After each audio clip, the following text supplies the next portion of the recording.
Yes, so thank you for joining me, guys. I thought we'd be live on Rumble tonight, but we're live in our usual places. I also suspect that some of our friends are going to join late because last weekend, Canada moved its clocks back by 1 hour. So we are no longer streaming at the same time we streamed last week and the preceding weeks. So it might take an hour for people to catch up. And that's okay. I'm going to stay live today for an hour and a half to make sure our friends arriving late can see us. So to start today's show, we're going to do our usual little grammar quiz to warm up and get you thinking about our topic for this evening. And we do have a topic because somebody asked me a question that I want to answer tonight, but it's kind of a big topic. So we're going to need the full show to answer this topic. And the topic is future. We're going to talk about how to use verbs and verb tense to express the future in English. Okay? And it works differently than some languages. So I'm glad that we had that question. I want to say hello to Taran from India. Welcome to the show. Thanks for joining us. And as usual, guys, if you are just joining, please say hello in the comment thread and tell us what country you're from. Now I'm just going to check again and see what's happening with our live show because it should be starting.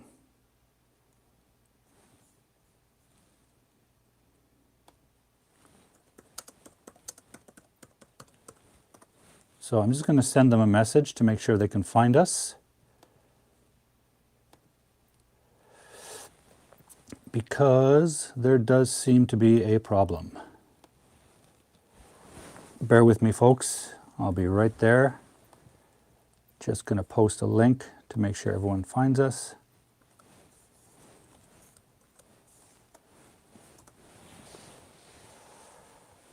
Yeah, something's not set up correctly. And unfortunately, the only way I can test it is to do this live. So I apologize for continuing to move off screen here, but I'm not sure why our show is not streaming.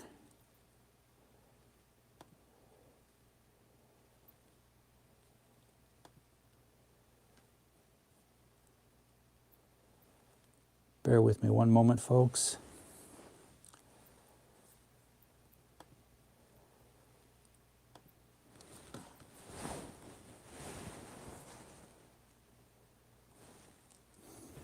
There's one more thing I'm going to check.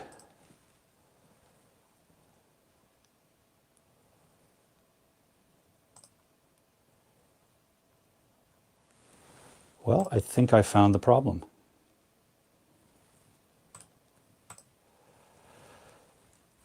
Okay, so who's with us now? We have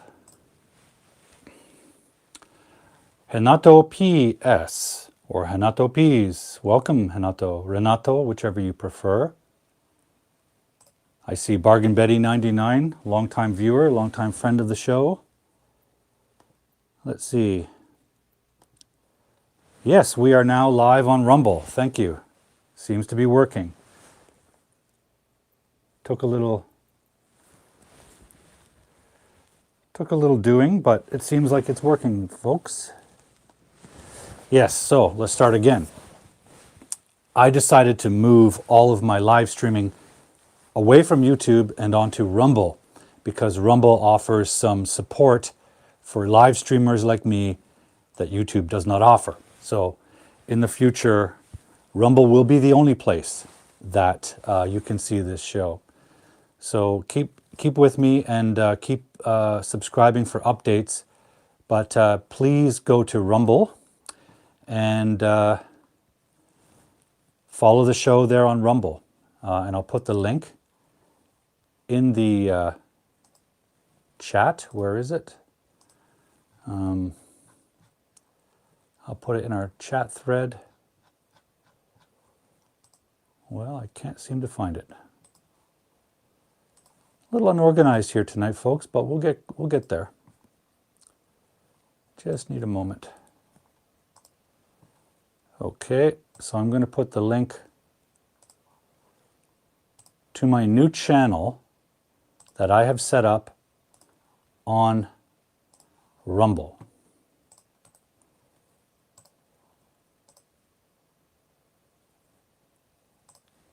Okay, so there's the link to Rumble. Go there, test it tonight while we're engaged on other platforms that you can rely on. But check out Rumble, follow, click the notification button so you can stay up to date with all the news about how we're moving over to Rumble. But it will work the same way as YouTube does. Basically, it's the same kind of platform.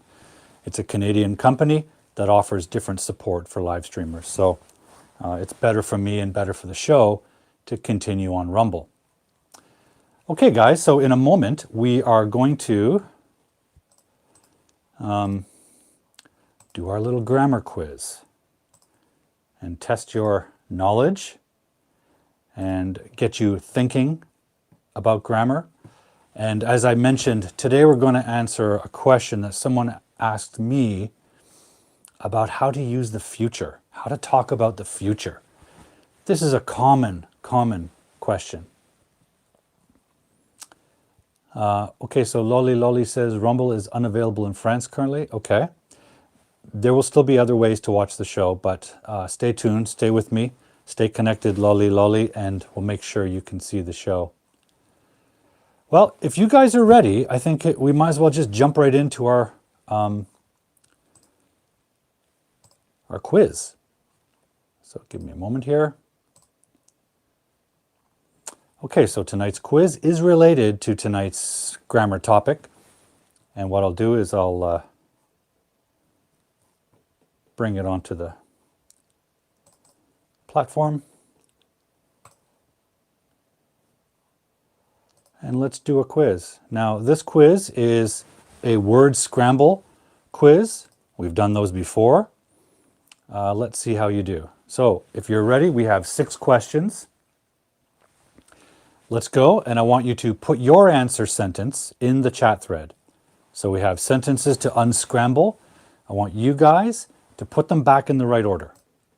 Okay? Here we go. Question number 1. Will 4 p.m. start at Pacific Livestream, the? What do you think?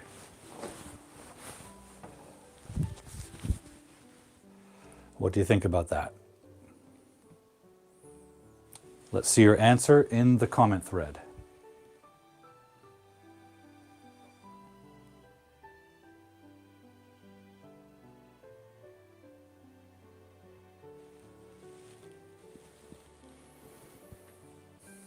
Any ideas?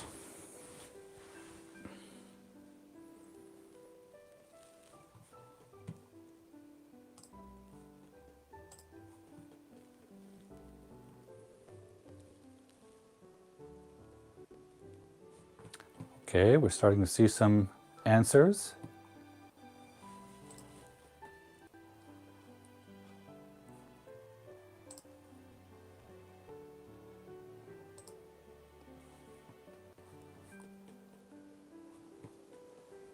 Okay, we have Renato's answer. The live stream will start at 4 p.m.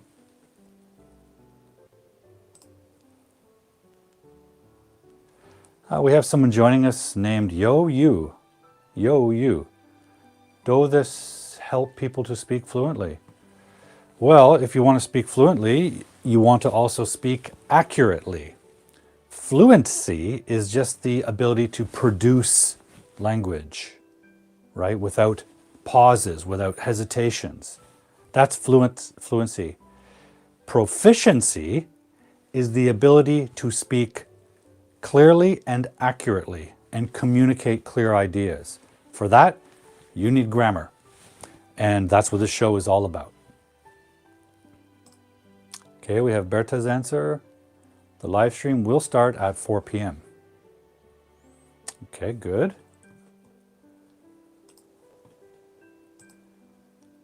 Okay, so far we've got some interesting answers. Anyone else?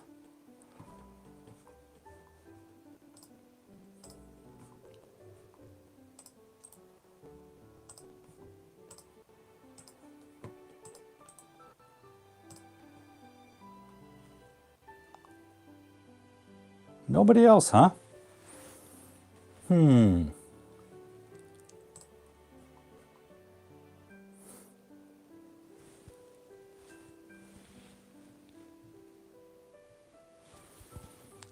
Okay. Now we have Lolly's answer. Lolly. The live stream will start PM at 4 p.m. Pacific. Okay, it looks like a little bit of a spelling issue there with start PM. Maybe we can clean that up a little bit. Yeah, I see the sentence. Yep, there we go. Anybody else?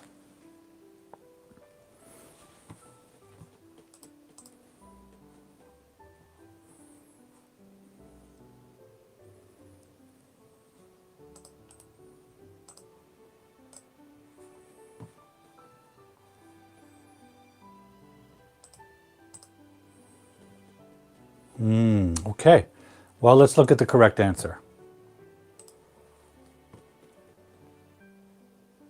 Here we go.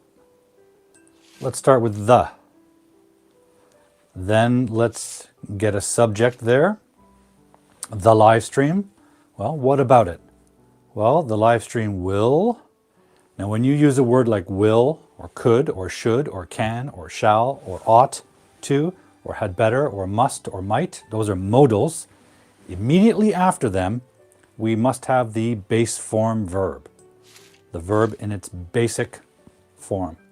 So the live stream will start. And then we have a time here, 4 p.m. But we need a preposition, which you guys are experts on because you watched the preposition show a couple of weeks ago with my friend, Brazilian English teacher Pedro. We talked all about prepositions. So here's the next one. To Paul from going is live stream move the Rumble YouTube to. It's a little trickier. Let's see what you can do. Hi, Mohammed. How is Seattle? It's raining in Vancouver. Is it raining in Seattle as well? It's going to get some water.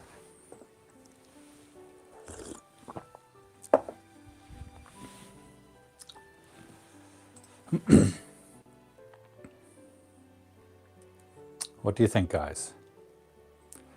Okay, we have Jonas joining us. Hi, Jonas.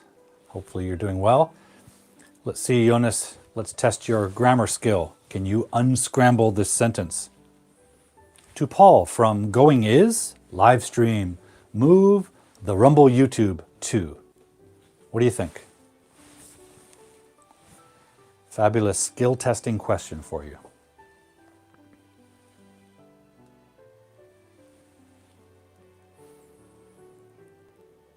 Anybody?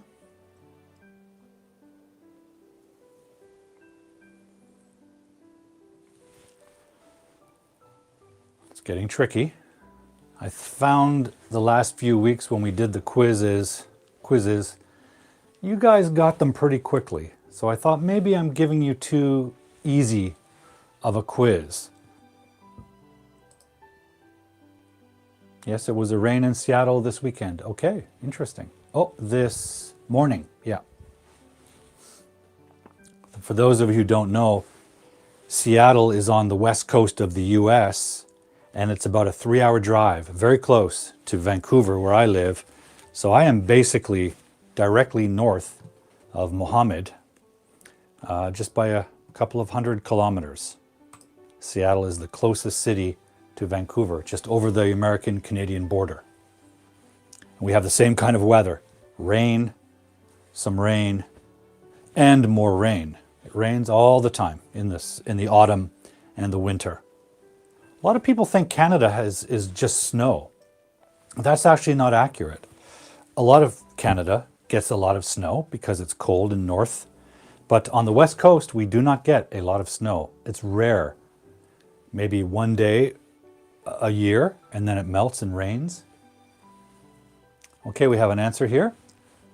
Paul is going to move the live stream from YouTube to Rumble. Okay, that makes sense. And yes, Guy, I am. I'm moving the show to Rumble because Rumble offers some live streamer supports that YouTube does not. So in order to continue bringing you this show, I'm moving it to Rumble. It's currently streaming on Rumble this evening, right now. So you can test it. I recommend testing it this evening while we're also live on YouTube and Facebook and stuff. So if you can't connect to Rumble, you can come back here. But over the next couple weeks, I'm going to gradually transition the show over to Rumble, where it will stay. YouTube is not really good or willing to help live streamers like myself with different tools and stuff that we need. So I've chosen Rumble as the home for YouTube. It works very much like YouTube, but it's a Canadian company and they offer more support for these live streamers.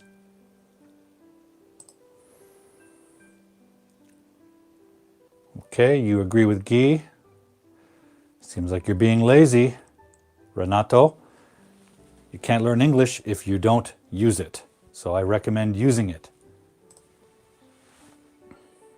Paul, Livestream is going to move from YouTube to Rumble. Okay. We have some variety of answers here. Anyone else?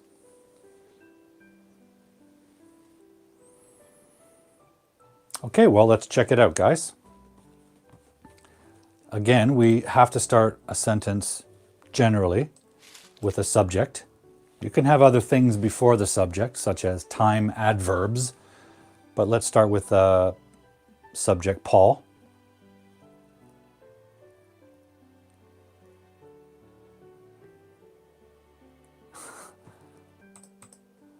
Okay, Eunice, I like that. Paul is going to move what? Move live stream? No, not live stream. That's not someone's name. It's an object, so we need the live stream from YouTube to Rumble. Okay, so if you chose that, that is the correct answer. Let's try this one. Live stream moving, Rumble, the is to. Live stream moving, Rumble, the is to. What do you think? Let me just check something here, folks. Yeah, Rumble seems to be working. I'm not sure how or why, but so far so good. Seems like a couple of people watching there.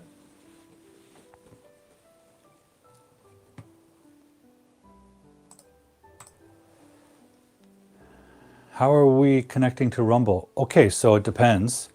I posted it in Facebook, I posted it in LinkedIn, I posted it in my WhatsApp group called the Grammar Gumshoes. The best way to follow me is join the WhatsApp group called the Grammar Gumshoes. And I will post the link here. Where are we here? I'm not sure if I can effectively post it here in the live chat, but I'll do so anyway.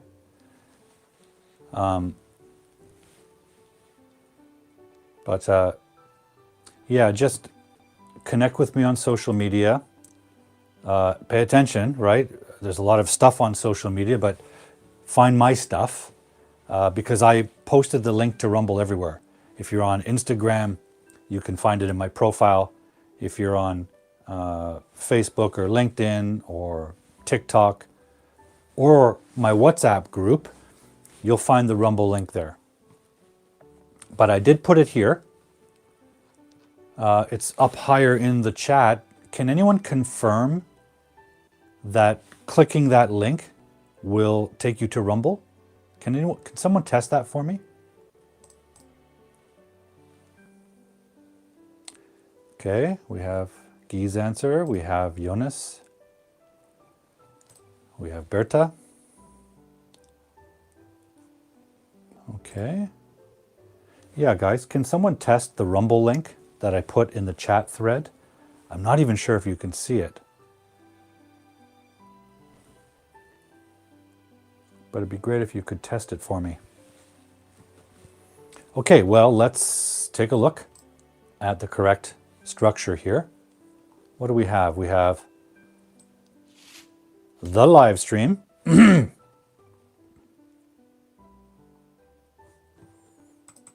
Bargain Betty, thank you. So you're able to see it on Rumble? Great, thank you. Does it seem any different than YouTube? It shouldn't. It should be very similar. Perhaps you could leave a comment in the chat there. Oh, my friend and colleague Karen is joining us from Busan, Korea, South Korea. Welcome. Good morning, Karen. Thank you for joining the show. We're unscrambling sentences, Karen, as a little warm-up. Okay, so what's the correct answer? The live stream, that's our subject. Now let's get our verbs lined up. We have is, and we have moving, and then we have a preposition and a noun, proper noun. Okay, good. Thank you. Thank you, Jonas. Yes, so for those of you just joining, Karen included, I am moving the show from YouTube over to Rumble. Rumble is a competitor platform that works very similarly. However, it offers supports for live streamers that YouTube does not. So it's going to be better for me in sustaining the live stream as I go forward. For the next few weeks, we'll have the show on YouTube as normal, but I will be shifting over to Rumble. So tonight's the first experiment with Rumble. I'm asking people to go over there and take a look. Follow my channel on Rumble so you can get the updates. Leave a comment if you can. And just figure out how to find me on Rumble, because in the future, very soon, that will be the only place the live stream operates. Okay, what do we have here, guys? We have, at every week, 4 p.m., live stream The Pacific Begins.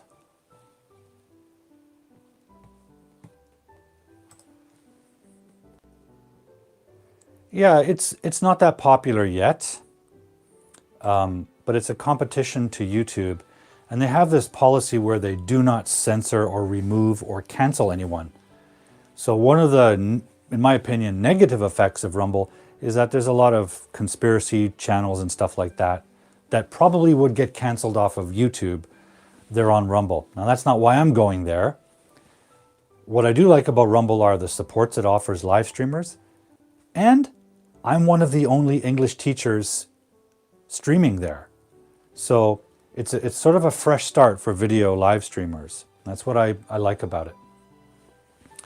Rather than swimming in the sea of YouTube where there are millions of different live streamers and English teachers.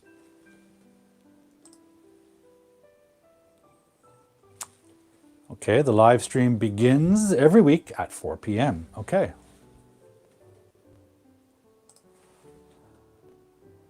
Hello, Wilson. Welcome to the show, Wilson. We're unscrambling some sentences.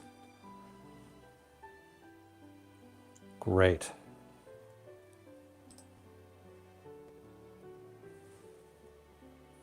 Okay.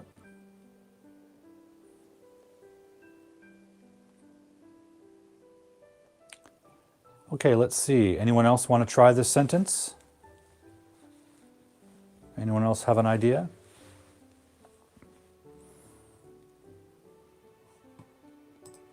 Okay, Jonas. Jonas in Morocco says, the live stream begins every week at Pacific 4 p.m. Renato says, the live stream begins every week at 4 p.m. Pacific. Okay, let's take a look, guys.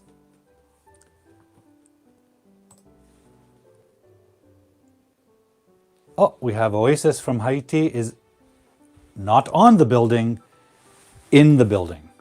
Remember we talked about this a few weeks ago. It's possible to be on the building, but I think you're not. If this is the building, this is on. Okay, let me just step out of here for a moment. That's what it means to be on the building. Just like the pen is on the book. Okay? So that's possible. That's on the building. But I think what is true for you is that you are in the building, inside the building. Just like these pens are in the cup, not on the cup. But the main thing is, welcome to the show, Oasis. Nice to see you here. And let's get back to our quiz. The Pacific live stream begins every week at 4 p.m. Okay, that seems possible. Well, let's take a look at the correct answer, guys. Now, there are probably several possible answers, but with this quiz app, I can only program one correct answer. So sometimes there are more possibilities grammatically, but the quiz lets me take only one and put it on the show. Okay, so let's start with our subject, the live stream. After a subject, we need a verb. The live stream begins. Great. Now you might have questions. When you hear a subject and a verb, you might have a question like, when, where, right? We have an action, begins, but we don't know where the action happens and we don't know when the action happens. So we need adverbs to tell us the answers. The live stream begins at 4 p.m. Pacific, because that's 4 p.m. Pacific time every week. That's when. Okay, number 5, guys, we have streamed, hard-boiled, English, years, live, has, 4, 3. What do you think? While you guys unscramble that, I'm going to get some water.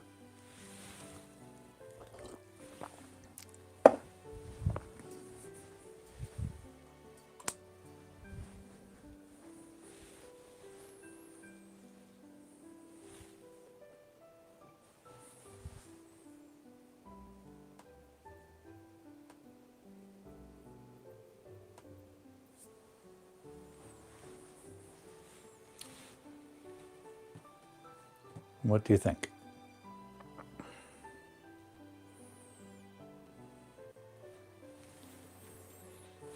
And what do we have happening here?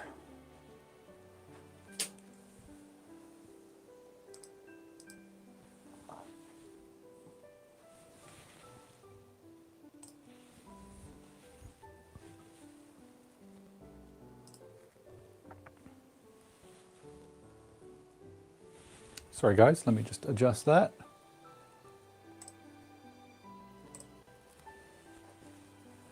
Oh, I think I'd rather be on the side.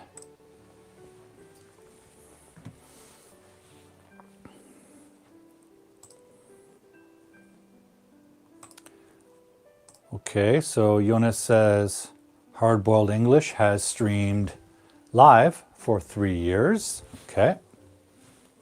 Anybody else?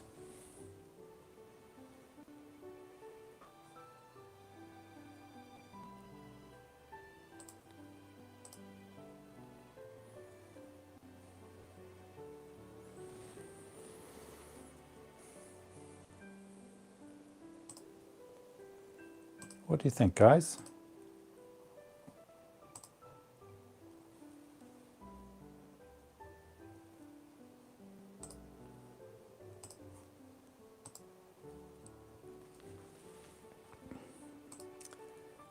So Wilson says, Hardboiled English Live has streamed for 3 years. Okay.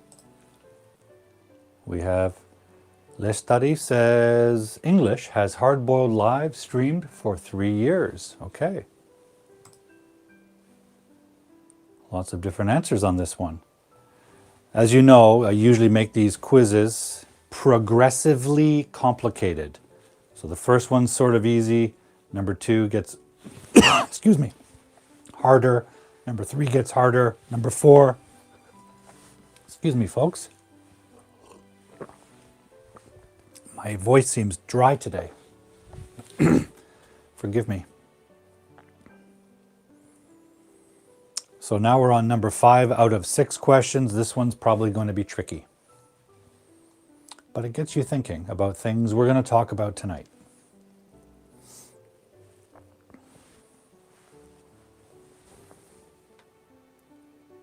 Just going to check on our Rumble and see how it's doing.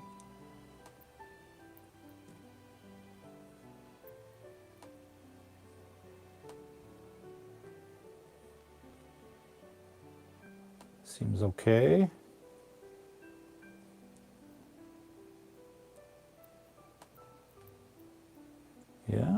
Yeah.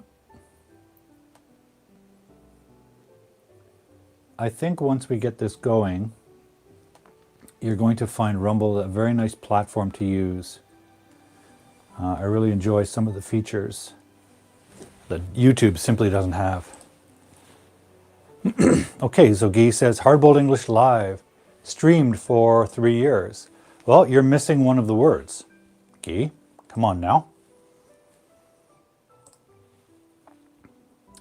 English has Hardboiled Live streamed for 3 years. Okay.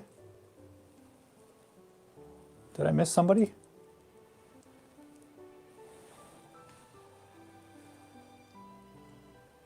Okay, I'll give you one more moment or two. Okay, Hardboiled English Live has streamed for 3 years.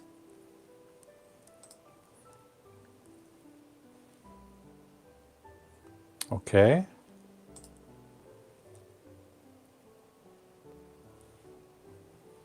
Very nice. Okay, well, let me unscramble it for you guys.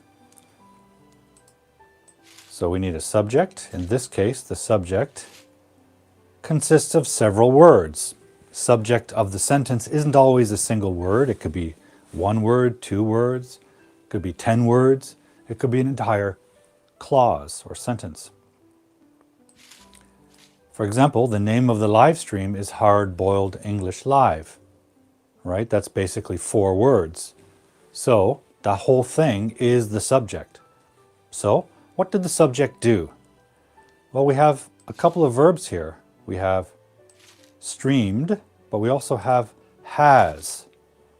So some of you may know this, but has plus the past participle of the verb, has streamed,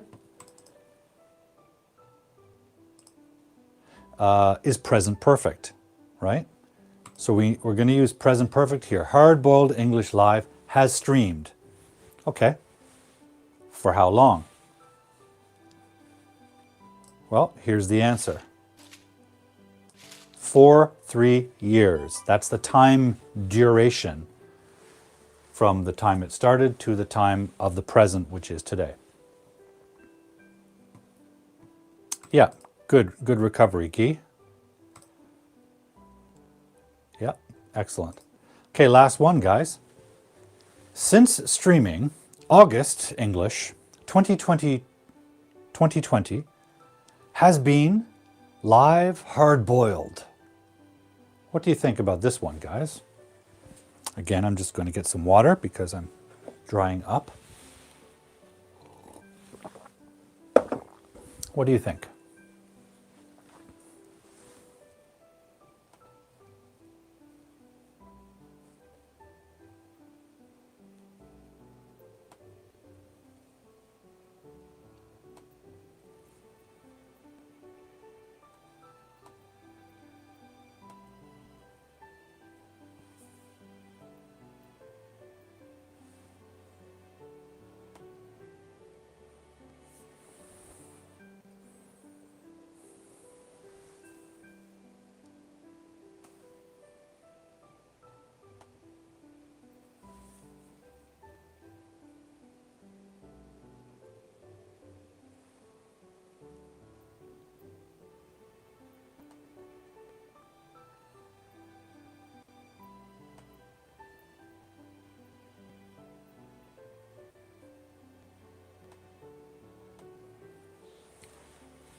Hardboiled English Live has been streaming since 2020. Hardboiled English Live has been streaming since August 2020. Anybody else?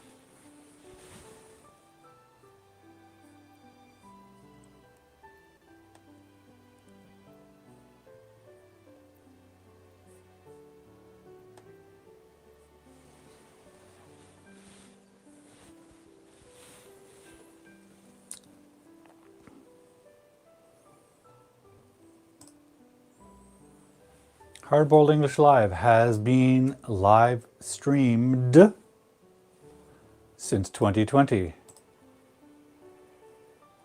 Hardboiled English Live has been streaming since August 2020. Okay.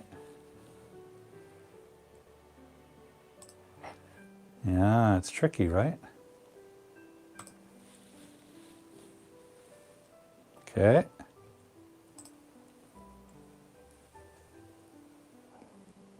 So far, so good, folks. Now, I have a prediction about the future. I think that in about 15 minutes, when the clock strikes the top of the hour, some of our usual viewers will join us. I think because Canada moved the clock earlier, it's caused some confusion about the start time of the show. Not every country does this, but every year, twice a year in Canada, we move the clocks back an hour in the fall, and we move them forward another hour in the spring. So last week we moved them back, which means for me, it's 1 hour earlier than last week at this time. A bit weird, right? So I think a lot of our viewers who usually watch the show are going to join us in 15 minutes. So let's see what happens. Hardboiled English Live has been streaming since August 2020. Okay, anyone have something different?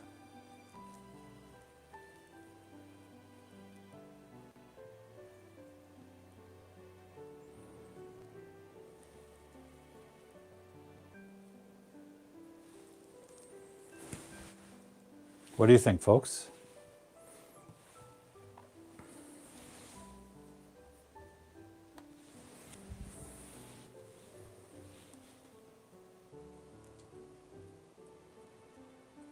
Well, I guess we need to look at the correct answer, right? Let's try. Let's build a subject first. Similar to the other Hardboiled English Live has present been perfect streaming continuous. Present perfect continuous. 3 words. So you know you need 3 words. So let's review those answers. We're going to come back to them also when we start talking about the future. The live stream will start at 4 p.m. Pacific, number 1. Number 2, Paul is going to move the live stream from YouTube to Rumble. And there's those prepositions, right? Move, going to, those are movement verbs. And whenever you use movement verbs, you need the prepositions from and to, because you move from one noun to another noun. From YouTube to Rumble. Okay? Movement verbs go with to. I'm going to drive to the store. I walked to the mall.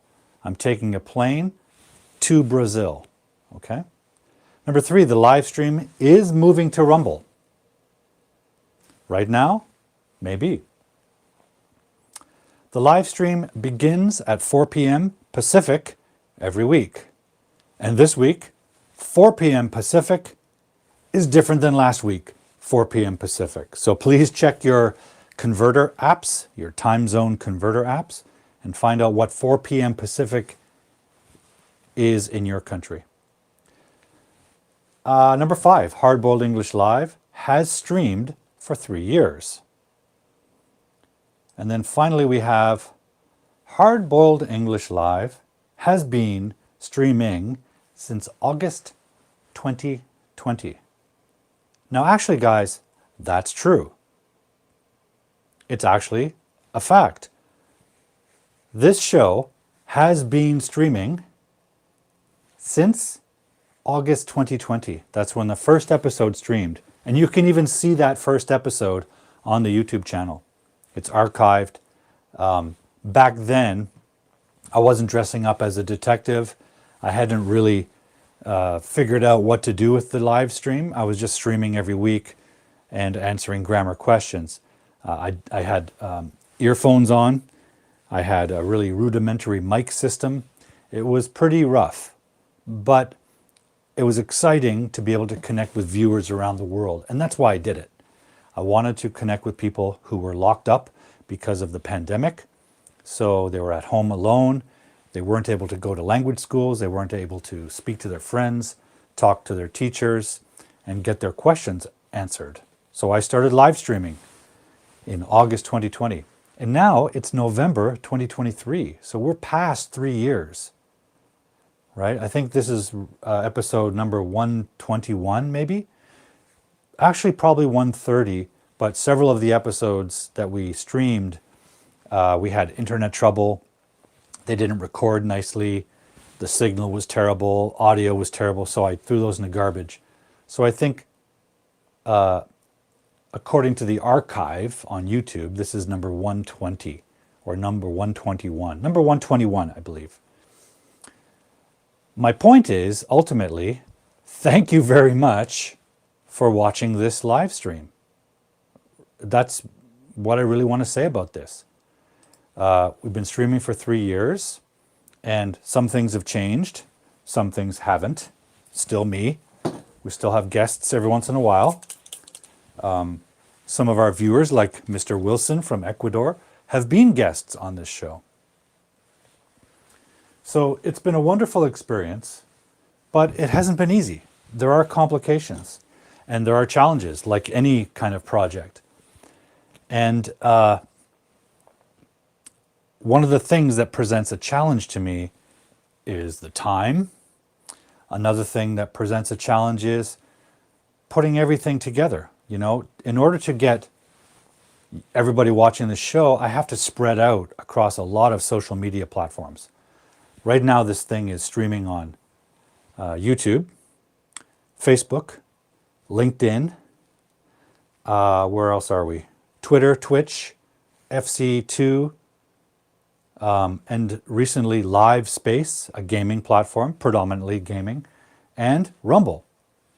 And so everyone's scattered all over the place in different platforms. And I really want to have everyone in one place, because if we do that, it unlocks special features and things that I can do on screen with the platform that I can't do when we're spread out. So my goal with Rumble is to have everyone watch in one place. And if we centralize, I can also offer like things like downloadable products, downloadable worksheets, downloadable exercises, ebooks, all kinds of products. I can download them to you because we can share one place. So please stay with me and stay tuned. The show is not going to stop. I've decided that. We will continue the show, but I am going to change where you find it. So each week, so this is the question, right? Which one of these platforms is best? That's the question I've been asking myself for a long time. Facebook is okay, but not a lot of my followers and viewers are watching Facebook. Maybe you guys don't. LinkedIn is okay, but at this time, most people who use LinkedIn are offline because LinkedIn tends to be a business platform for working professionals. So there's not a lot of activity in the evening, so they don't see the show. YouTube has been the best place because they have a nice video signal. I can stream in high definition, and that's important because, you know, I write on the board, I want you to be able to see it clearly in high definition. So YouTube has been okay, But here's the problem. Last week, my YouTube channel, The Grammar Detective, qualified for monetization. I had more than 1,000 subscribers and I had 3,000 hours of watch time. So I was qualified for monetization. It was very exciting. When I went through the process of applying with YouTube, they rejected my application. And therefore, I don't have access to the monetization features that come with YouTube monetization. Forget about the money, because you need a lot of viewers to get any money from YouTube. I wasn't after the money. I wanted the new features. And the problem is I made a mistake years ago with a website, and YouTube doesn't forgive mistakes. So they refused to monetize my YouTube channel. So I'm not going to waste time with that. I need the special features in order to make this live stream the live stream I dream about making for you guys. So I started looking around at different platforms and decided that, well, for now anyways, until I find a better one, I'm going to move to Rumble, because Rumble does allow me those features. The show will still look like this, right? It won't look too much different for you. If you've gone over to Rumble this evening to take a look, excellent. You'll find that it kind of looks the same, right? But on my side, it gives me a whole bunch of new features and capabilities that help me live stream this show the way I like to. And that's important because I'm streaming this live show from my home studio by myself, right? And that's a lot of work. So I need these control features to make this show more sustainable for me and able to deliver the show that I love producing for you guys, okay? So Rumble will not be much different for you. It'll be very different for me, right?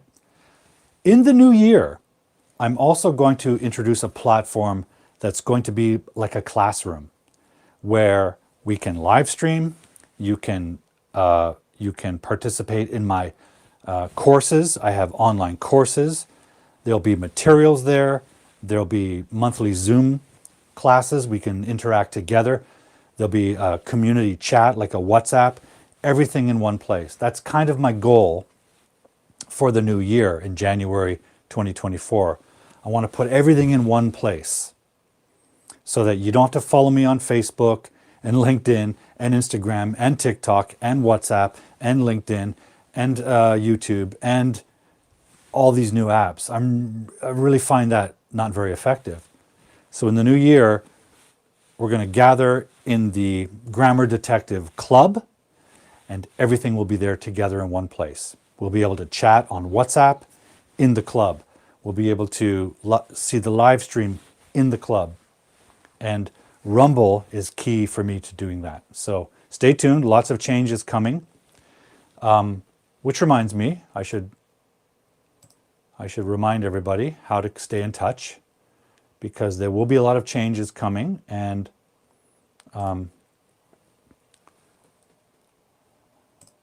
the best thing, guys, is to send me an email. Just send me an email saying hello. I'll put your email address on my list so I can give you updates in my newsletter. So just send me an email saying, hi, Paul, I want to receive updates. And you'll get all the news, all the links you need in order to stay connected, okay? hardboiledenglish6@gmail.com. hardboiledenglish6@gmail.com. Just send me a greeting and I'll connect you to my list. I'll give you all the updates. I'll let you know where the show is, where the Zoom classes are, all of that, okay? Now, in a few moments, I believe we'll get some new guests joining us. So let's just wait a few moments, and then we'll go into our topic for this evening.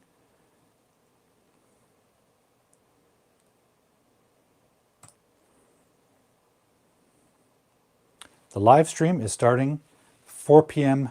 Pacific time. That's right. Right now, it is almost 5 p.m. Pacific time. An hour ago was 4 p.m. So I'm going to ask you guys a question.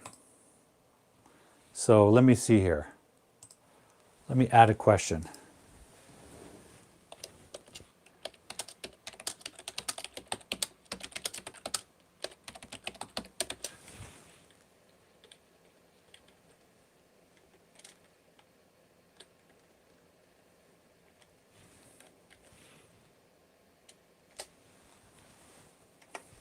Okay, here's my question for you.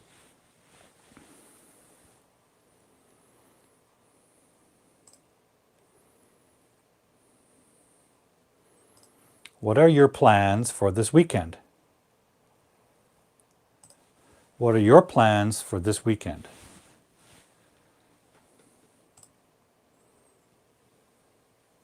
What are your plans for this weekend? Do you have plans? Maybe you don't. Maybe you like to keep your weekend open and just wake up and see what happens.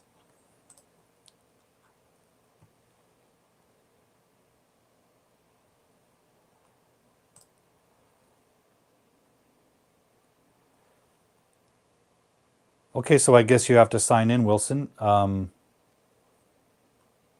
It should be able to check your password. It's free, so don't worry about any kind of payment, but I think you just have to click forgot my password.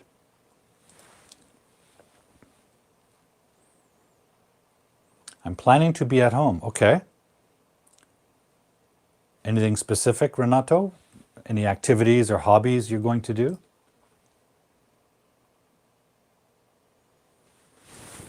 What are your plans for the weekend?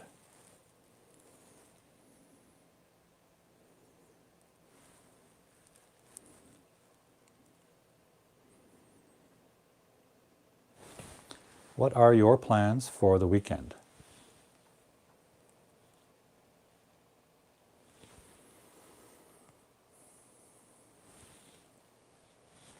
Let me just check on something, folks.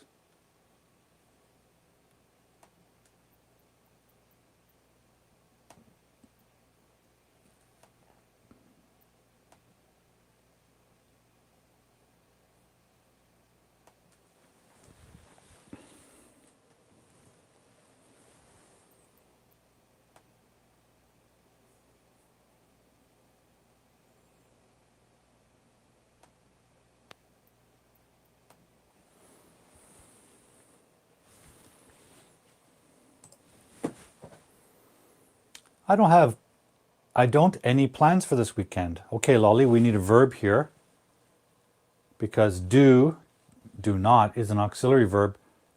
Right here we need an actual verb, like I don't have any plans. I don't have any plans. I have to think about that. Any suggestions? Well, it depends. I don't know you well enough. I don't know what your hobbies are. So why don't you tell me your hobbies and your interests?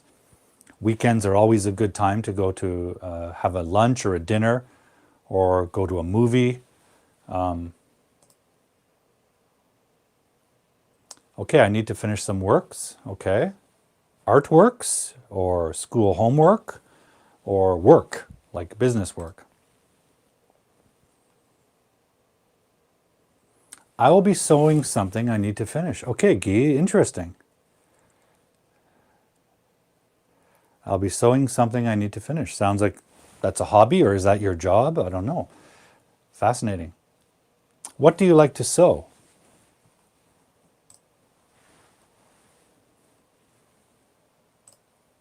Yeah, I don't have any plans.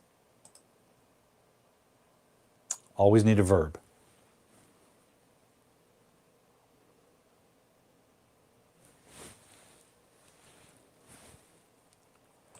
If I could, I would go to the beach. Okay. But I can't. Okay, good. Sorry about that.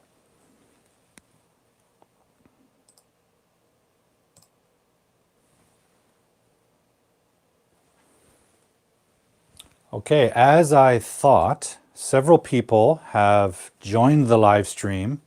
So welcome if you're just joining. I'm going to please, if you're just joining, say hello in the comment thread. And I do see some people watching on Rumble. This is our first night appearing on Rumble. And eventually, the live stream will move only to Rumble. Rumble will be the only place to see the show. So say hello in the comment thread, whether you're on Rumble or on the other platforms. For the next couple of weeks, the show will be available on the usual places like YouTube, Facebook, LinkedIn, Twitter, Twitch, Livespace, Africa TV, FC2, all those places. But I'm going to move it to Rumble. That's the plan. Rumble has better features for live streamers than YouTube does. So it's going to be better for the show. So tonight is a sort of experiment. It's our first night streaming into Rumble. So please say hello on Rumble. I'm watching it on a different computer. Want to make sure it's working well for you and you can see the show clearly. And then we'll get into our topic. Now, we've already been streaming for an hour. So if you're just joining us, please say hello, because I think we got our times mixed up. Because last week in Canada, we moved our clocks back 1 hour. So 4 p.m. Pacific time is now 1 hour earlier than it was last week. So I see some of you joining us, just joining us now. Right now, it is 5 p.m. Pacific. 5 p.m. Pacific. The show starts at 4 p.m. Pacific. So we have been streaming for 1 hour already. You've missed the first hour. I thought this might happen because of the time change, so I apologize. But next week, join it at 4 p.m. Pacific, which is now 1 hour earlier. Depending on where you are, that might be better. I know that our friend Christer Bovin in Belgium, and maybe Lolly in France too, it's very late at night. So 1 hour earlier might be better for you. For our friends in Asia, especially Southeast Asia, it's a little earlier in the morning for you. So there's just no perfect time for the show. So I'm just going to check on Rumble and see who's there. And then we'll get to our topic of the evening, because we have a topic tonight that is a very common question. I just from high fever. Okay, this is interesting, less study, but your second sentence right here has no verb. Every sentence needs a verb. So you say, I just blank. Here we need a verb. I just what? I just caught high fever. I just ended a high fever. We need a verb there.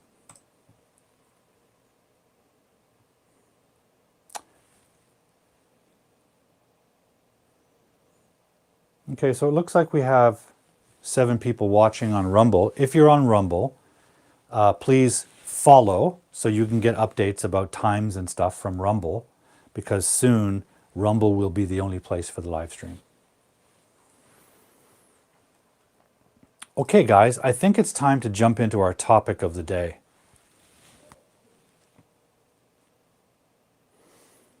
Okay, Let's Study has a revision. I have no plans. I just came home from recovering from illness. Okay, well, I hope you get some rest and feel better.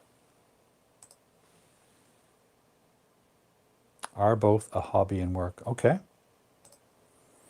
Okay, guys, tonight we're going to talk about something that is a very important topic. And it's one question I was asked, but it kind of explodes into a big topic. And you might have guessed it from our quiz. Tonight's topic is related to this. One of my friends on WhatsApp asked me this question: how do I use future perfect and future continuous? And that was a really good question, because recently Somebody else asked me about the future. How do I use the future in English? And I thought that was a really good question. So I think tonight what I'd like to do is talk about the future and how English expresses the future. Now I want you to think about this in a very special way. English actually does not have a future tense. Strange, right? It does. We have a way to express the future. All languages do, because humans can imagine the future, so we need language to communicate the ideas about the future. But at some point in English language history, tense changed, right? In most languages, to change tense, past, present, future, the verb changes, right? The verb inflects, that's the word. It inflects, it changes. Now, an example of that is in English when we talk about the past, right? I'm live streaming right now. Last week, I live streamed. We put ed to reflect the past, to express the past, right? That's called inflection. The verb changes to tell us the tense. In some languages, correct me if I'm wrong, maybe Wilson can explain this. In some languages, like Spanish, to express the future, there's a verb change. The verb changes a different form and it expresses the future. In English, that doesn't happen. Now, the reasons why are very complicated and old, but put it this way. There was a king in England who decided to stop using Latin in the old times when he separated from the Roman Catholic Church and developed the Church of England. And he believed that God didn't know the future, that there was no future except the future that he made, that king. So that king changed the language. He said, no, there's no future tense. It doesn't exist yet. We create the future in the present. So let's use the present grammar to talk about the future. So it's not that the future exists, it's that we create the future by making decisions in the present. None of this really matters. I'm just giving you some background. Okay? So the question really is, for you guys, how do we express our thoughts about the future? Like weekend plans, right? Or Paul's plans for the live stream moving to Rumble. We need language to express these things. We can think them, so we need language to express them. Tonight, I'm going to show you how we do that. And I'm going to organize it like this. Now, there are a lot of different textbooks that tell you different things about the future. Someone even asked me one day, how many future tenses are there? And a common answer is 4, sometimes 5, 4 or 5. I actually believe there are no future tenses. So what we call the future simple and the future continuous and the certain future, the spontaneous future, the future perfect continuous, aren't really future tense. But this is what they express. Now, the first thing we have to ask is, why do we need so many? Why don't we just have one future tense? The answer is simple. Because we're humans. Humans are complex, and our ideas about the future are complex. We can guess about the future. We can have plans for the future. We can be certain of the future, right? We can talk about a point in the future where something might be true. So we have all kinds of different ways to think about the future, so we need a lot of different ways to communicate those thoughts. That's why we have so many future tenses. Okay, let's look at them one by one. I saw someone, I think it was Jonas. the modal will, and be going to form. Okay, so let's look at the first one. The first one is future simple. Okay, and this is the one everyone learns when you're a beginner, right? Students learn this one, but the problem is they use it for everything. Even as they become more advanced learners of English, they stick to this. So what I'm going to do today is talk about each one of these structures, but importantly, I am going to explain what they express, what they mean, because that's the difference, right? We're not talking about the same kind of futures. There's many different kinds. And I'm talking about the reality of how we think about the future. Okay, what's future simple? Well, as Jonas suggests, how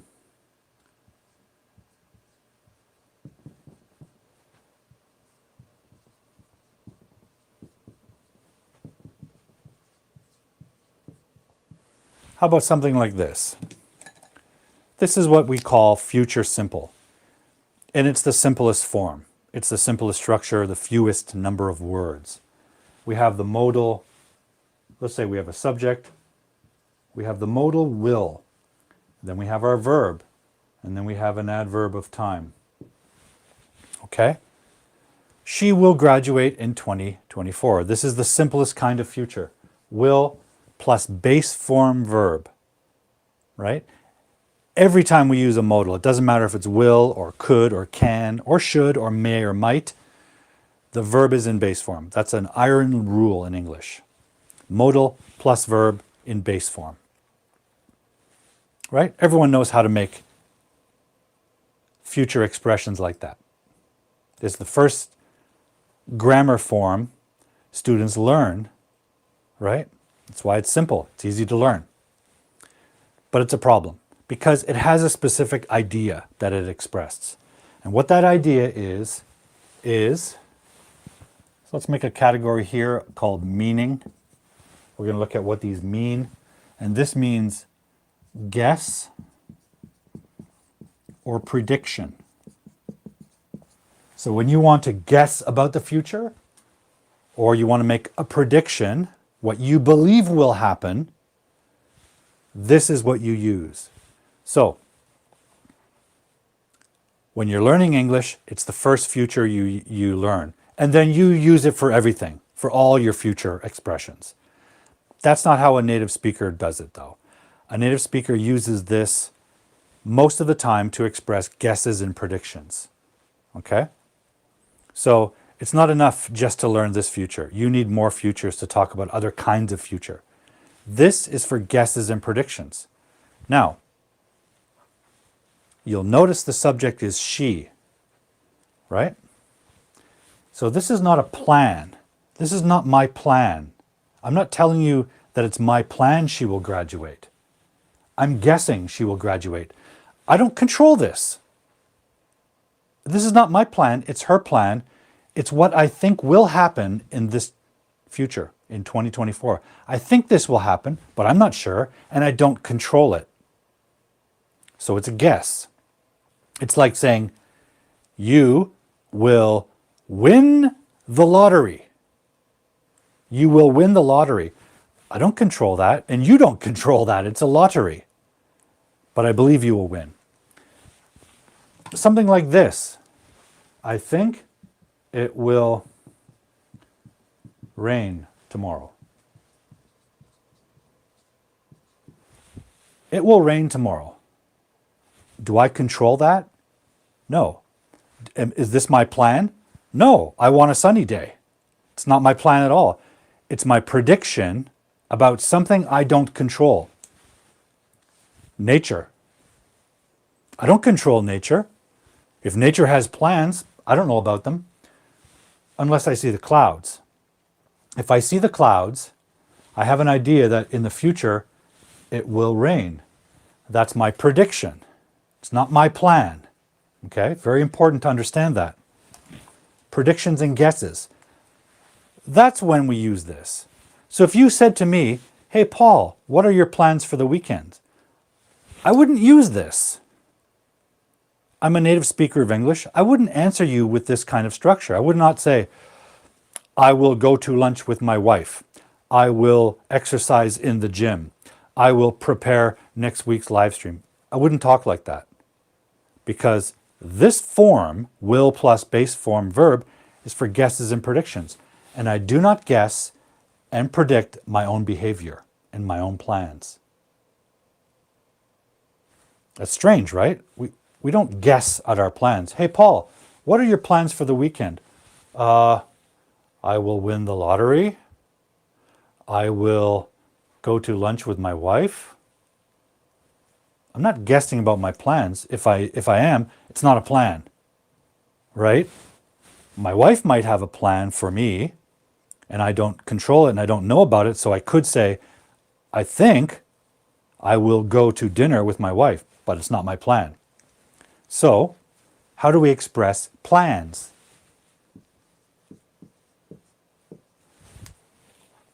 Remember what our list here.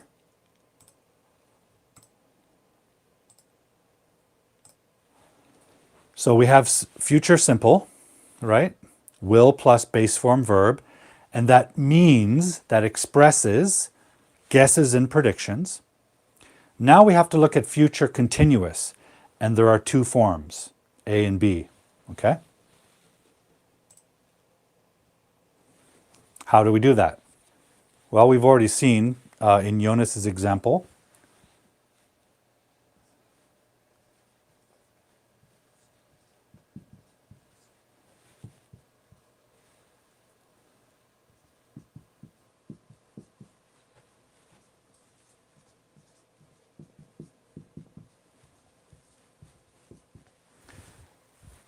This is how we do it.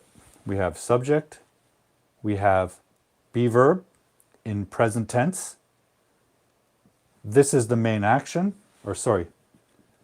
this is the main action, and then we have a destination. I am going to visit Brazil in 2024. Here's another one. I am going to move the live stream to Rumble, right? But look closely at this grammar. Am going to.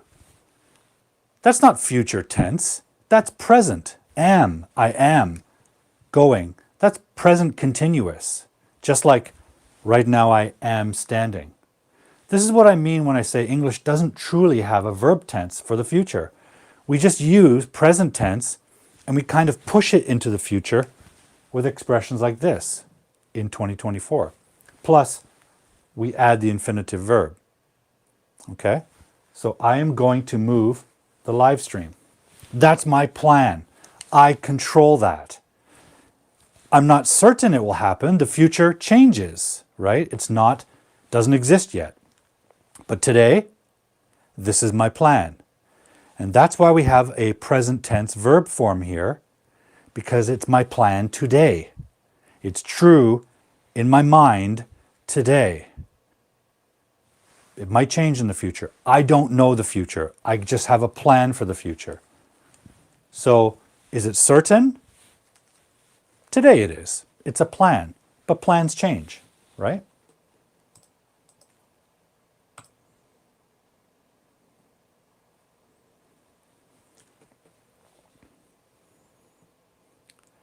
So Lolly has an example here. I will speak fluent English one day. Okay, is that your plan? Then don't use this grammar, because this sounds like you're guessing about the future. Now that's, there's overlap here. It's possible to guess about your future if you're not sure.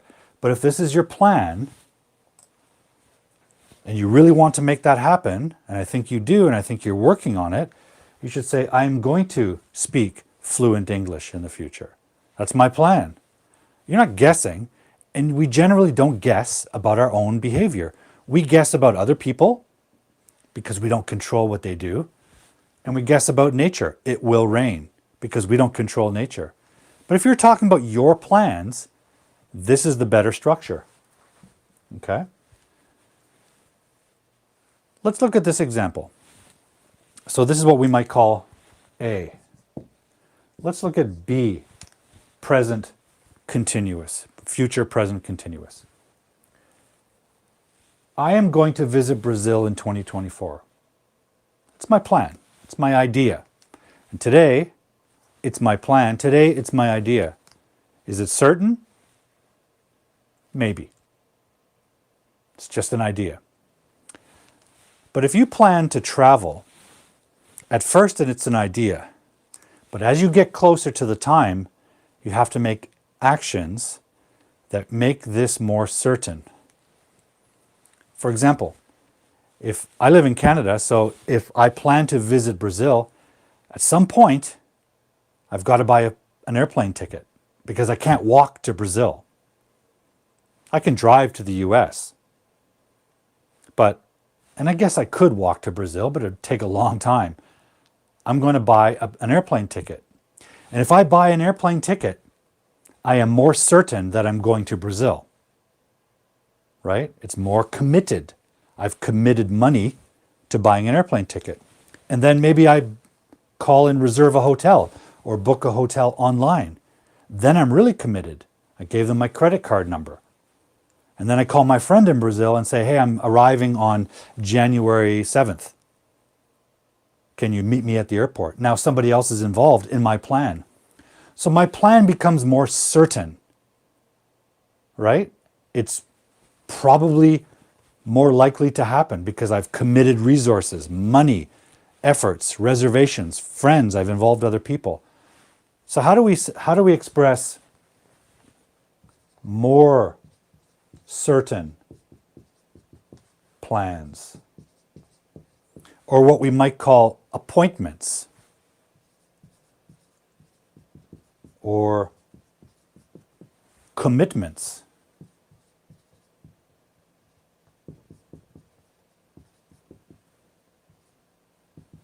Commitments, right? I've committed money to my trip. Well, we shorten this structure. I am going to move.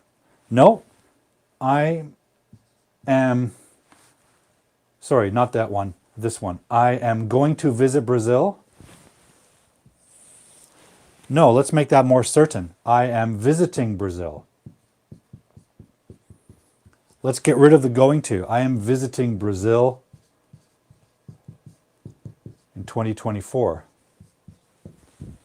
Look what we've done here. We have the present be verb, and now we've moved the action and we've gotten rid of this going to. This going to is the expression of plan. Now our plan is becoming more committed. So we can use present continuous. That's not a future tense, that's present continuous. But it works to express certain plans or appointments. Yep, I am visiting Brazil in 2024. 95%. I bought a plane ticket, I booked a hotel, my friend will meet me at the airport on January 7th. Commitments, appointments, more certainty. That's the future. I'm visiting Brazil in 2024. Now this is present continuous, just the same grammar as I am standing here. I am streaming live right now. So what makes it the future? Well, that's where we need that word. We need a time adverb to make it clear we're not talking about the present. We're talking about the future, right? Unless it's otherwise obvious. For example, you know I live in Canada.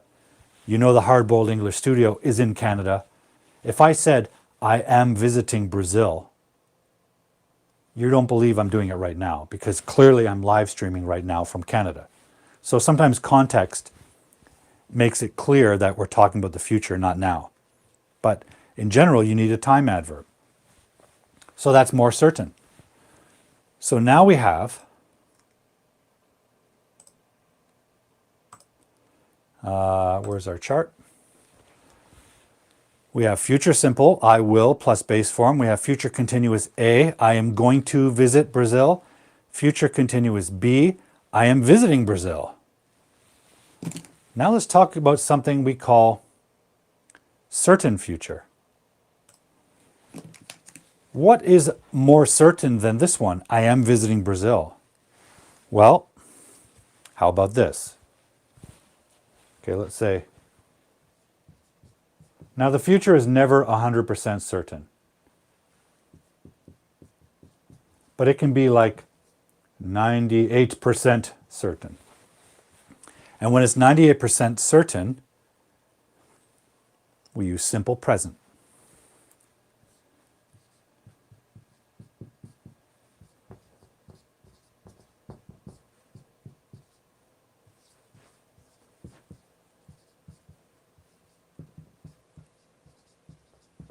For example, I visit Brazil in 2024 at 3:15 a.m. Look how specific that is. That's because my plane lifts off at a very specific time. And that plane from Vancouver to Brazil leaves every day at 3:15 a.m. Now, that's not true. It's just coming up with the number. But plane is, airlines generally are very specific, just like trains and buses. They try to be a very, very specific time of arrival and departure. So they make that moment very specific and very certain. It's so certain that that plane leaves or visits Brazil every day. It's a habit. It's a routine, right? If it's a very strict routine and that plane leaves every day at 3:15, then tomorrow it will leave at the same time. And next month it will leave at the same time. And in January 2024, it will leave at the same time. That future is certain because this is an everyday habit. Therefore, we can use simple present grammar, right? I visit Brazil in 2024. The plane leaves for Brazil in 2024 at 3:15. How do I know that? It leaves every day. It's the plane's routine. It's the plane's habit. Or the bus arrives at 6 p.m. on Monday. How do I know that future? It arrives every day at 6 p.m. So when you have something that's scheduled, right? It's 98% future, certain. So we can also express the future based on routines and habits, right? That's a future idea, but we're using present tense. Just like we're using present tense here and base form here. English verb doesn't change to reflect the future. We use present tense verb forms to express the future.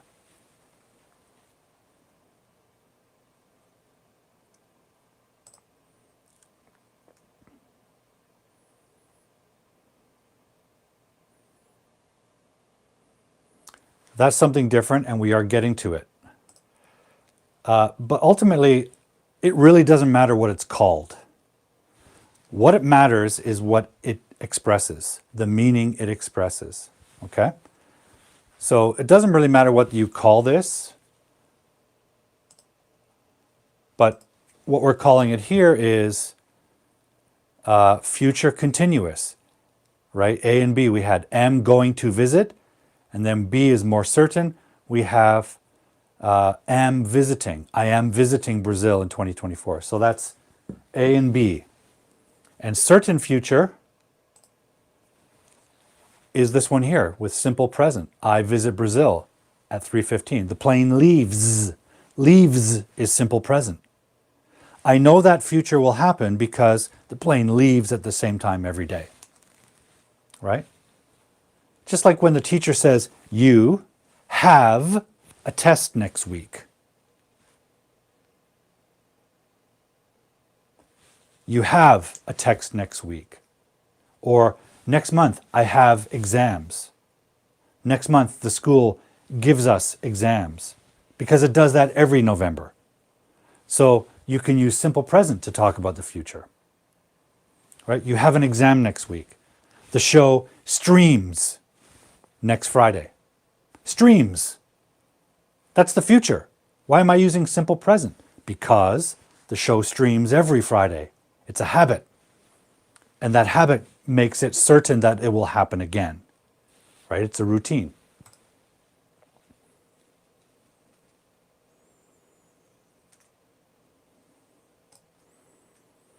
Here's a question. Can I say I'm about to travel to London to talk about my near future plan?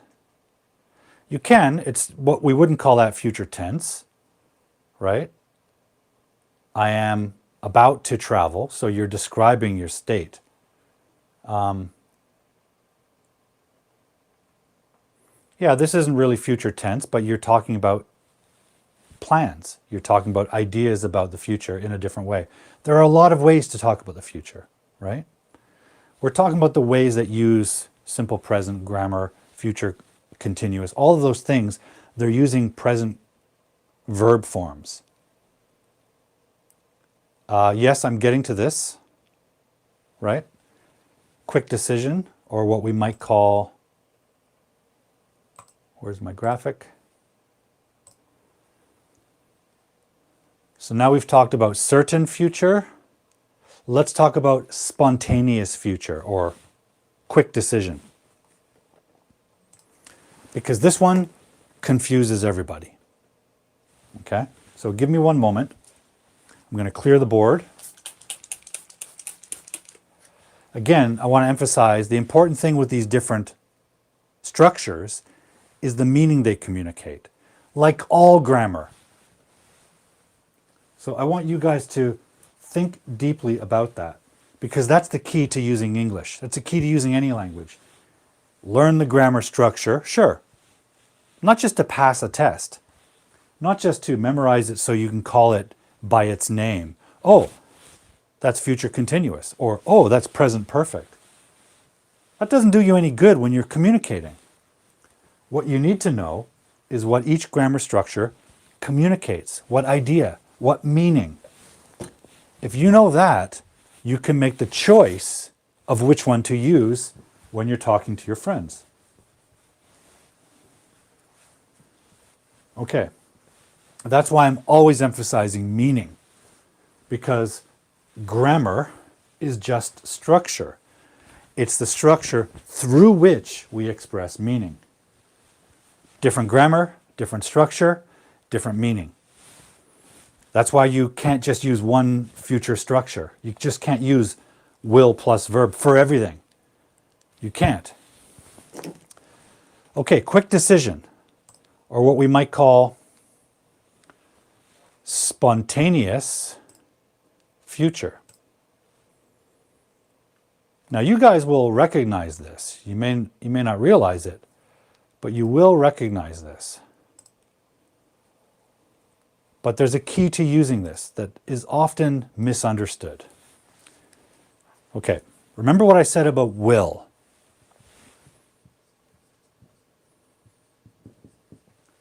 She will win the lottery.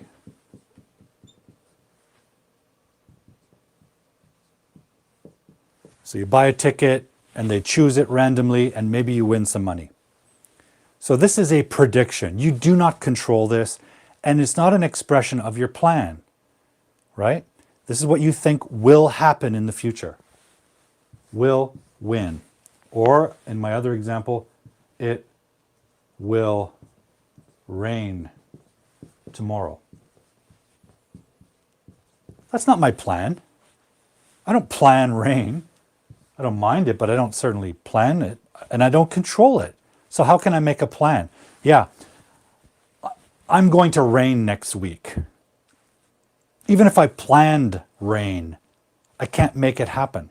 I can't make that future happen. I can only predict. So prediction is a guess about the future. Will plus verb is not your plan because you don't control those futures. I don't control what she does. I only control what I do. Very important idea. Okay, sometimes the future is very close. Sometimes it's far away, several months away. Sometimes the future is like 5 seconds later. So if we had a timeline, we have the past, the present, and the future. Sometimes the future is right here, after a few seconds. How do we express that? And how do we express our feeling about that when we didn't know about that future, when we had no plan? Okay, let me give you an example. You don't know what I'm thinking right now. I need a volunteer. I need a volunteer to join me on screen on the live stream. Does anybody want to, is anybody watching, does anybody have a camera and want to join me on the live screen? I'm going to give you a link and you can join this live stream.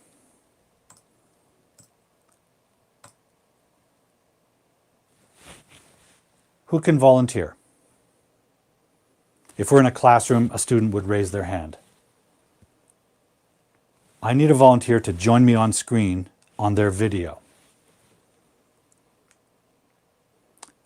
Okay, let me see. I have a volunteer.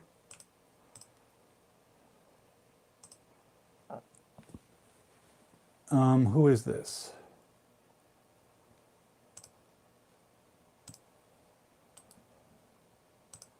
Okay, I'm going to put a link. I want you to follow that link and you will be on screen with me, okay? Let me just get my earplugs.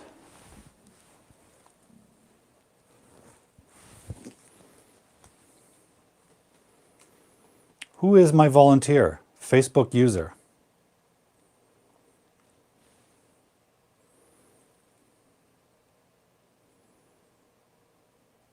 So I asked for a volunteer. None of you knew that was coming. You did not know my plan to invite a volunteer onto the show, right? You didn't know that. So you could not plan it and you could not predict it. Okay, that's very important. We'll get my volunteer up here in a moment. So volunteer, whomever you are, Facebook user, can you click on that link and then follow the sign-in steps and you'll be on screen with me. In the meantime, I'm going to get some water.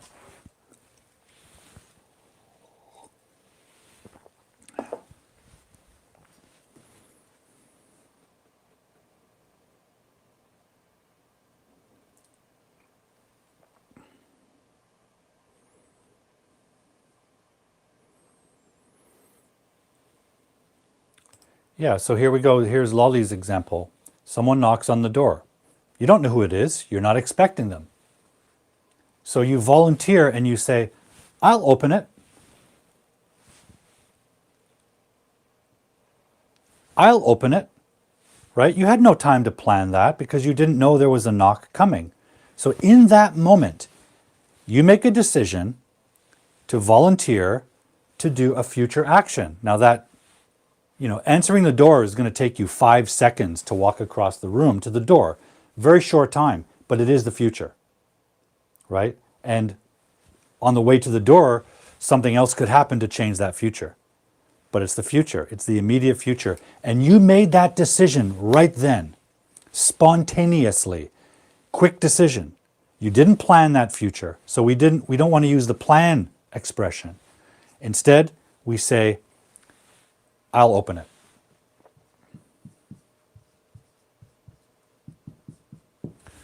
I asked for a volunteer. Someone raised their hand and said, I'll do it. Now they said, I would love to, but I'll join the live stream, you could say. And as you can see, it's taking a few minutes for my guest to join us. Right? It takes a few minutes to organize your camera and then click the links. So it is the future. It's a few moments into the future. But look how we express that. This is the key. This is what people always get wrong. We don't say I will to express this immediate decision. We say I'll. I'll. By shortening that expression, by contracting it, we express spontaneous decision about the future, right? Quick decision. We didn't plan this future. We didn't even know you were going to ask for a volunteer. So it's not a plan. And it's your action, right? You will open it. You will join the live stream. So you're not guessing about your behavior. You're not predicting your behavior, right? I don't control the rain, so I have to predict the rain. I think it will rain tomorrow. And I don't control she, her. So I have to say she will win the lottery in 24, I think, I believe, I hope, but I don't control that. So these are not my plans. So when you're making a quick decision for the future, a spontaneous decision in that moment, you have to communicate it by you have to make this different than that. How do you do that? Contract. I need some help. Oh, I'll do it. Right? I need a volunteer from the classroom. Oh, I'll do it, teacher. I need a student to come up onto the board. Oh, I'll do it. You see someone struggling to carry a really heavy box. I live in an apartment building and there's some senior folks here, some old folks. And sometimes they're carrying a big heavy box. So I say, oh, I'll help you. I'll help you. Not I will help you.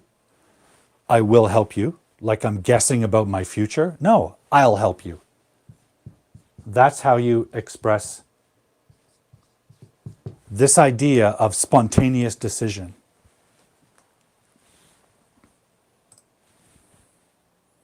Yeah, something you didn't plan is uncertain. It's not your plan. I didn't know that you were carrying a big box. I just turned the corner and I saw you with the box.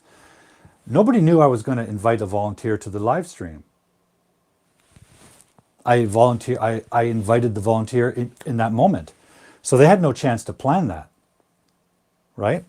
And if someone knocks on your door, let's say you're not expecting someone, and there are several people in the room, so anybody could open it, but you volunteer, so you say, I'll open it.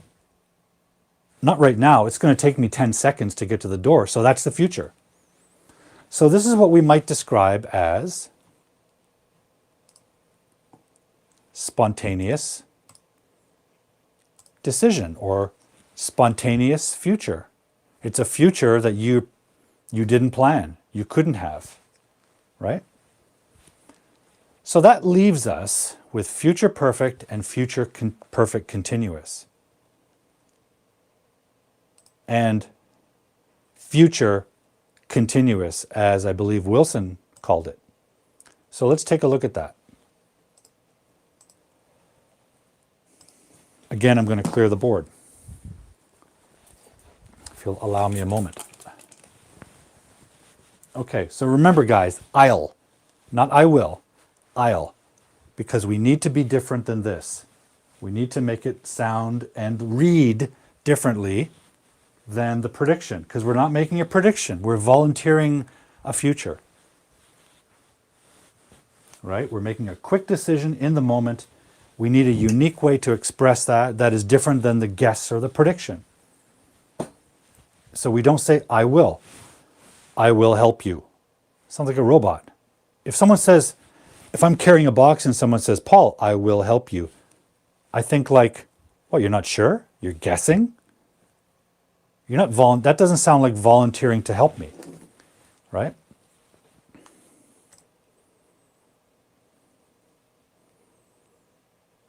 Okay. Facebook user who volunteered to join me, were you able to find the link?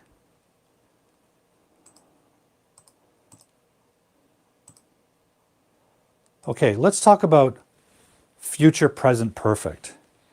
In order to do that, I want to go back a step. Future present perfect. What the hell is that? Future present. You know, the problem with people studying grammar is that they learn all these terms. Maybe you've experienced this. You learn all these terms.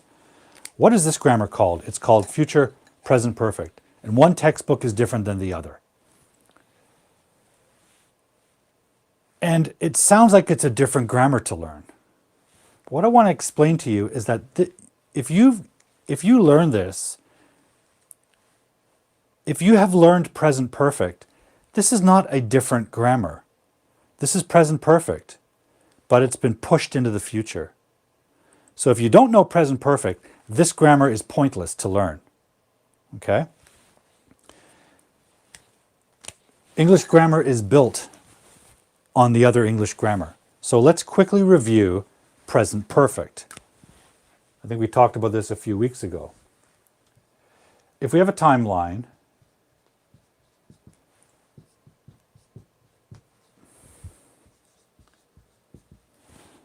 like that represents the logic of time for humans, past, present, and future. Present perfect, remember what I've always said about the word perfect in grammar. Perfect means past, right? So this grammar really means present plus past combined. It's a way of expressing that a past action, let's say 2005, something happened in 2005, but it has an effect on the present. So in this way, the present is influenced by the past. Now, why do we need that? Simple. Because humans can remember the past, and we experience the present, and we know that things that happened in the past affect our present. That's logical for humans. This grammar allows us to express that. So for example, years ago, I hurt my leg, my knee. Okay, I injured my leg. Past action. Today, I have a little trouble walking. I certainly can't jump and play basketball like when I was young. The past continues to affect me. So I can say, I have injured my leg. I'm talking about the present, but I'm talking about how the present is affected by the past. Or, I have studied English for 20 years. Have studied. I'm looking at the present, but I'm looking at how it has been influenced by the past. Okay, so it's like looking through a camera, and we're looking at the present. So this is our camera. We're looking at the present, but that present is influenced by the past. That's present perfect. So for example, I have visited Japan. Okay? Present. Why do we need the present with present perfect? Well, because that's our view. We are looking with our camera. We're looking at the present. Have. Present. I have something. Visited is the past action. 2005, visited Japan. Today, obviously, I'm in Canada, right? So this expression, I have visited Japan, we're not talking about the past. We're not looking at the past. That's simple past. I visited Japan in 2005. Simple past focuses the camera on the past. Present perfect focuses your idea on the present with an influence from the past. Very important to understand about present perfect. Okay, it's a way of connecting the present with its past influence. So present perfect, what are we looking at? We're looking at the present and its relationship to the past, but the emphasis is on the present.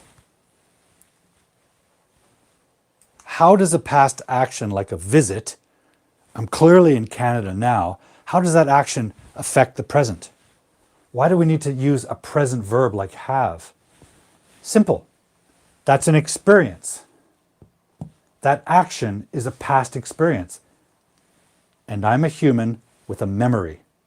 So today, in the present, it is true that this experience I have it in my memory. I have the past action experience in my memory today. That's present perfect, right? The camera is looking at the present in relationship to the past experience. I have visited Japan. Today, I am standing in Canada, but I have this experience in my memory, right? I have the experience right now in my memory. That's why I use the verb have. I have it. I have pens in my hand, and I have that memory in my head. Okay? So present perfect is talking about the present. We're looking through the lens of our memory at the present. But we can move that camera. We can move the focus to the future. So let me move the camera.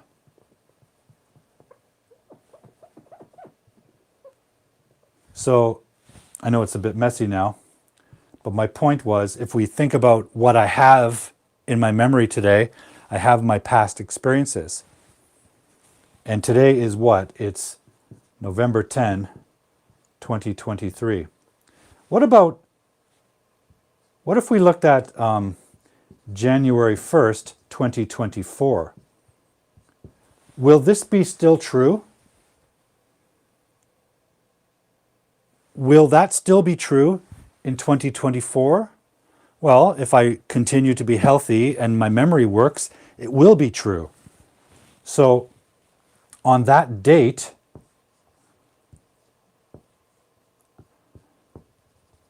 I can move the camera and it will still be true, and my memory will still have visited Japan. Okay? But with words, how do we move this? Simple. We push it into the future with the modal will. So now we have present perfect with the future. And look at the name of this grammar. Future, present perfect. Present perfect with a future word, will. I will have visited Japan. Now we might want to put time information, right? It will be true then. Maybe it's not true now. Maybe I haven't visited yet. But maybe, let's say December. Maybe I'm going to visit December. So the action in the past starts in December. And again, it's this link between the past, but this is not the past yet. Right now we're in November. But what will be true in January? In January, when we look at through the lens of our focus, in January, this will be true. My visit to Japan will be in the past. Right now it's not in the past. It will be. Okay? So, that's future present perfect. It's not really future tense. It's present perfect, but we're going to push it into the future. Let's go back a bit.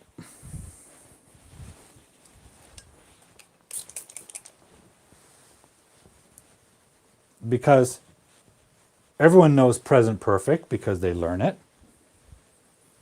And they also learn present perfect continuous. Most people don't know the difference. I'm going to teach you the difference.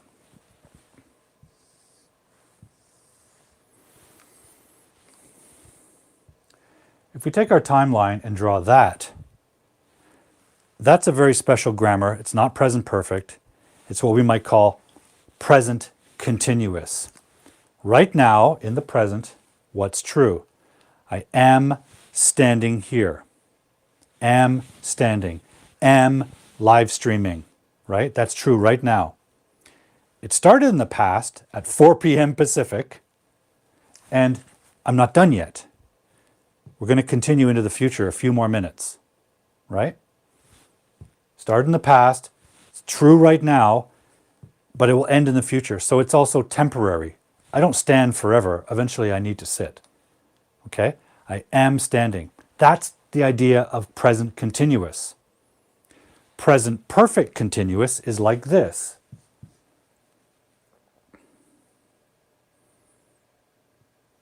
Let's say 4 p.m. I began the action of standing.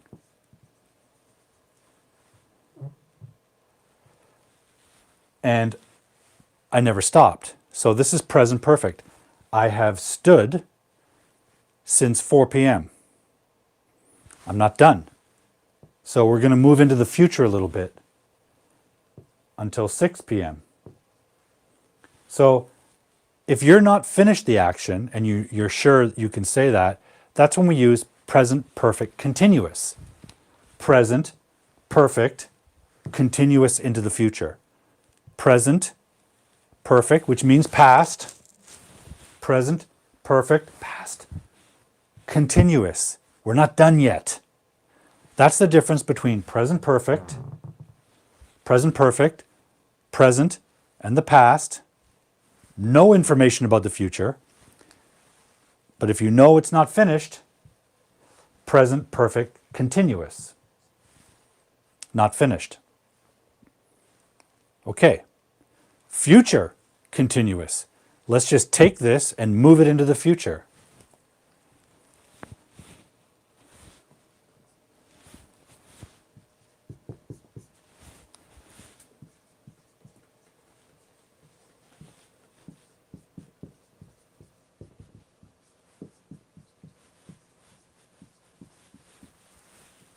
I will have been standing for 2 hours. It's not true right now. Right now, it's only true that I have been standing for 1.5 hours. Right? It's not true that it's 2 hours yet. But at 6 p.m., it will be true. At 6 p.m., when I look at my camera at that time in the future, what's going to be true? I will have been standing for 2 hours, and I will not be done. In fact, it is now 5:59, and I'm not done explaining this stuff. So we're going to go overtime here, past 6 p.m. We don't know when it's going to end. I don't. So I will have been standing for 2 hours, and I will not be finished at 6 p.m. When the camera looks at us at 6 p.m., what will be true? I will have been standing for 2 hours, and because we're using continuous, it means not finished. That will be true. Okay, that's present perfect or future present perfect continuous or future continuous. There's all kinds of names. The names don't really matter. What matters is when you're talking about verb tense, the time logic you're expressing, the meaning you're expressing. This means at that hour, when I imagine that hour, if we project to that hour, 6 p.m., what will be true? What are we looking at with our camera of imagination? I will have been standing for 2 hours. That will be true. Not true yet. Well, in fact, it's now true. Let me just pause for a moment and catch up with your comments, guys. And if you're watching on Rumble, thank you, because tonight's the first night we've experimented with Rumble, and I am going to move everything onto Rumble. Hi, Paul, where are you going? The answer is I am going to get a coffee, or I'll get. No, I am going to, if you see me in action, I have a plan to go get coffee. So I started that plan earlier. Right? But if you say, hey, Paul, please go get me a coffee. Oh, sure, I'll go get it. Right? I didn't plan that. You just gave me something to do right in the moment. So that's spontaneous action. I'll get it. Has to happen without any kind of plan.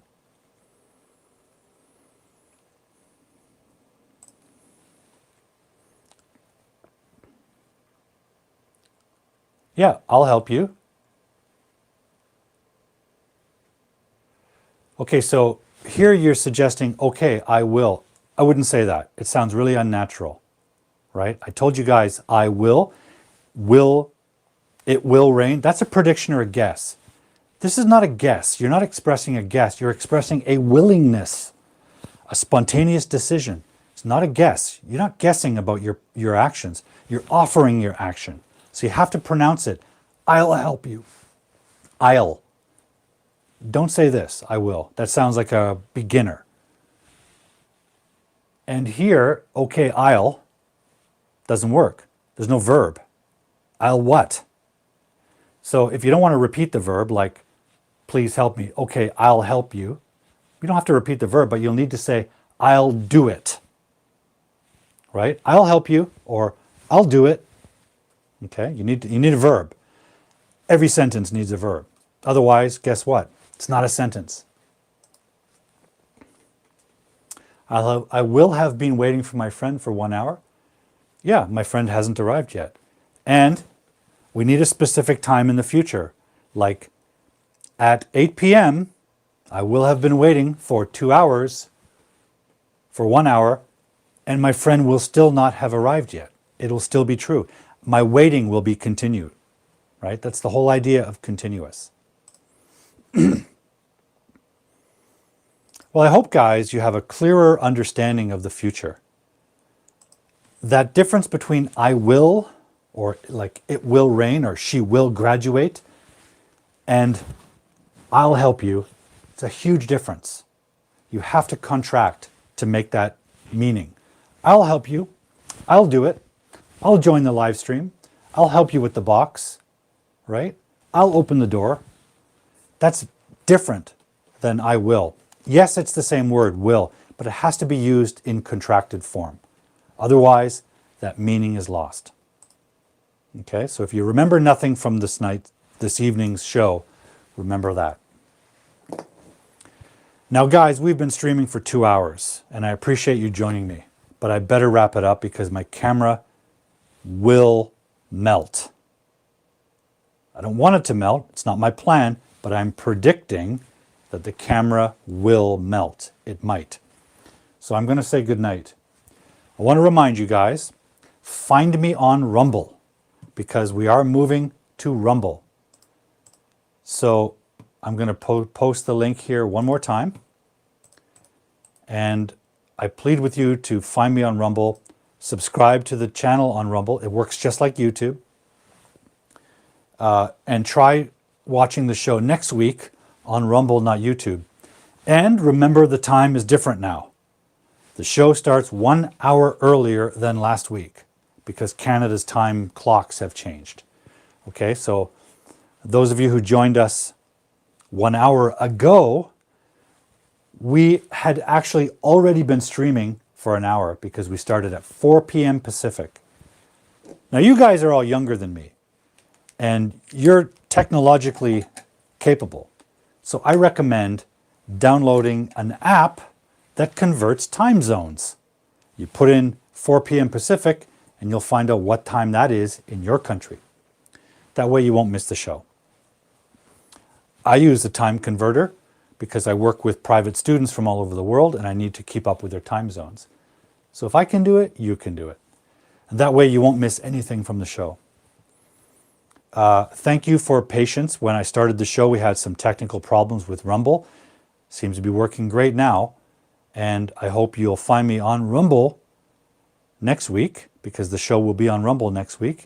And maybe the next week after that, no more YouTube. I am leaving YouTube. YouTube has not been kind to me. So I'm abandoning YouTube and moving to Rumble. It has better features than YouTube and more support for live streamers like me who are trying to do something good for you guys. Okay, so thank you very much for watching the show tonight. I appreciate it.